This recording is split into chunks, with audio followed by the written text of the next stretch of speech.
bom hành đi bom hành rồi giờ con đấy sao sao đây không biết nữa con đi gỗ lanh chứ mấy đứa lanh rồi ấp ban cho nó không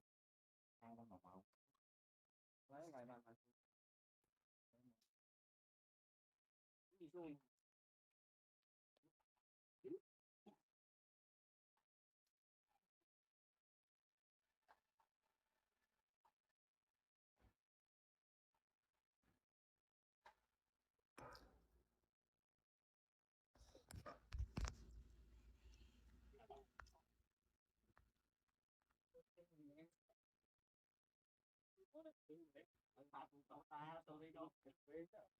ta đây